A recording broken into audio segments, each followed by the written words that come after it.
আসসালামু আলাইকুম।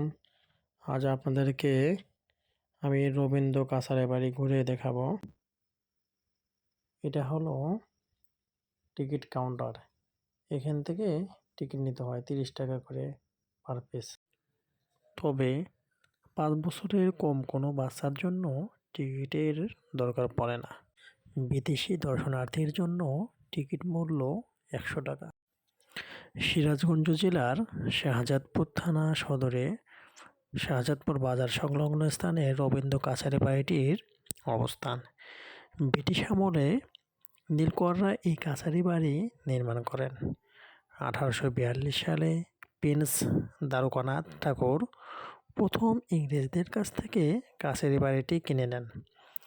1890 সালে রবীন্দ্রনাথ ঠাকুর প্রথম শাহজাদপুর কাছারি বাড়িতে আসেন এবং 1895 সাল পর্যন্ত বহুবার তিনি এখানে এসে বসবাস করতেন এবং সৃষ্টি করেছেন অনবদ্য সব সাহিত্যকর্ম।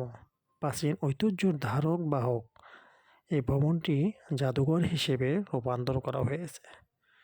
এই জাদুঘরের দোতলা ভবনের নিচতলায় পরপর ৩টি কক্ষের দেয়ালে সুন্দর ও সুসজ্জিতভাবে সেঁটে দেওয়া রয়েছে। সিরাজগঞ্জ জেলা শহর থেকে ৪০ কিলোমিটার দূরে শাহজাদপুর জেলায় রবীন্দ্র কাছারি বাড়ি অবস্থিত। এই কাছারি বাড়িটি করতোয়া নদীর একটি খালের উত্তর পাড়ে অবস্থিত। বাংলাদেশ স্বাধীন হওয়ার পর সরকার এই কুঠি বাড়িটির গুরুত্ব অনুধাবন করে বিভিন্ন শিল্পকর্ম সংগ্রহপূর্বক একে একটি জাদুঘর হিসেবে প্রতিষ্ঠা করে। রবীন্দ্রনাথের ঠাকুরদা প্রিন্স দ্বারকানাথ ঠাকুর 1807 সালে শাহজাদপুর অঞ্চলের জমিদারি পান। পরবর্তীতে 1889 সালের দিকে কবি এখানে জমিদার হয়ে আসেন এবং 1901 সাল পর্যন্ত জমিদারি পরিচালনা করেন।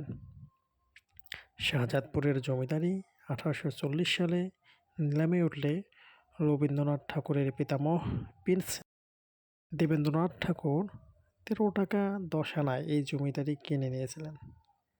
এর আগে কাছারি বাড়ির মালিকানা ছিল নীলকরদের হাতে এবং এখনও সেখানে একটি নীলকুঠি রয়ে গেছে। রবীন্দ্রনাথ ঠাকুর এখানে বসে তার অনেক বিখ্যাত সাহিত্যকর্ম রচনা করেছেন, যেমন সোনার তরী, বৈষ্ণব কবিতা, দুই পাখি, আকাশের চাঁদ, পুরস্কার, হৃদয়, যমুনা, চিত্রা, চৈতালি ইত্যাদি। গীতাঞ্জলি কাব্যর কাজও শুরু করেন, যার কারণে পরবর্তীতে তিনি নোবেল পুরস্কার পান। পোস্টমাস্টার গল্পের রতন চরিত্রেও শাহজাদপুর বসেই তিনি লেখেন। চিত্রাশীতে ও বসন্তে, নগর সঙ্গীতে এবং চৈতালির 28টি কবিতা, ছিন্নপত্রাবলী 38টি, পঞ্চবটির অংশবিশেষ এবং ট্র্যাজেডি বিসর্জন নাটক তিনি শাহজাদপুর বসেই রচনা করেছেন। তিনি 1896 সাল পর্যন্ত মোট 7 বছর জমিদারির কাজে শাহজাদপুরে অবস্থান করেছেন। প্রায় 10 বিঘা জমির উপর ইন্দো ইউরোপীয় ধাঁচে নির্মিত এই কাছারি বাড়িটি, যা এখন জাদুঘর হিসেবে গড়ে তোলা হয়েছে। জাদুঘরের প্রথম ও দ্বিতীয় তলার 16টি কক্ষে রবীন্দ্রনাথ ঠাকুরের শৈশব থেকে প্রবীণ সময়ের বিভিন্ন ছবি ও ব্যবহৃত জিনিস সংরক্ষিত করা হয়েছে, যার ভিতরে রয়েছে কবির আঁকা অনেক ছবি ও আলোকচিত্র, বেহারার পালকি, স্পিডবোট, কাঠের চেয়ার, টি টেবিল, পালংসহ বিভিন্ন ব্যবহৃত জিনিস ও আসবাবপত্র। উভয় তলায় ছোট বড় বিভিন্ন আকৃতির মোট 7টি কক্ষ রয়েছে। উপরে ওঠার জন্য পূর্ব পশ্চিম দিকে একটি করে 2টি সিঁড়ি অবস্থিত। ব্রিটিশ স্থাপত্য রীতিতে নির্মিত এই ভবনটিতে পরবর্তীকালে কিছু কিছু সংস্কার করা হয়। বর্তমানে ভবনটি কবির স্মৃতি বিজড়িত স্থান হিসেবে প্রত্নতত্ত্ব অধিদপ্তর সংরক্ষণ ও রক্ষণাবেক্ষণ করছে এবং রবীন্দ্র স্মৃতি জাদুঘর হিসেবে ব্যবহৃত হচ্ছে। বন্ধ ও খোলার সময় গ্রীষ্মকালে সকাল 10টা থেকে 6টা পর্যন্ত খোলা থাকে। মাঝখানে দুপুর 1টা থেকে 1টা 30 পর্যন্ত আধ ঘন্টার জন্য লাঞ্চের সময় বন্ধ থাকে। আর শীতকালে সকাল 9টা থেকে বিকাল 5টা পর্যন্ত খোলা থাকে। শীতকালেও দুপুর 1টা থেকে 1টা 30 পর্যন্ত বন্ধ থাকে। আর সবসময়ের জন্যই শুক্রবারে জুমার নামাজের জন্য 12:30 থেকে 3টা পর্যন্ত বন্ধ থাকে। রবিবার সাধারণ ছুটি এবং সোমবার বেলা 2টা থেকে খোলা থাকে। এছাড়াও সরকারি কোনো বিশেষ দিবসে জাদুঘরটি খোলা থাকে। কিভাবে আসবেন?